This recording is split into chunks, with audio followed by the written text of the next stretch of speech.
Hi guys, so share ko lang sa inyo yung gamit kong chain grease. Dati gumagamit ako nung chain lube na aerosol.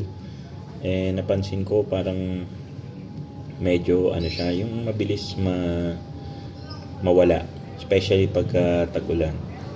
Actually may na-discover ako which is chain grease. Hindi to basta grasa guys, yung grease talaga to para sa chain. Kumbaga yung viscosity niya is sobrang lapot. And as you guys can see, ginagamit ko na talaga siya. Tsaka napansin ko kasi matipid. Ito. Para i-apply siya, pwede kayong gumamit ng old na brush or yung mga toothbrush na pinaglumaan. Kuha lang kayo ng small amount. And then pwede nyo na yan ipahid sa chain na kagaya nyan. So repeat nyo lang yung process hanggang sa ma-cover nyo yung lahat ng chain.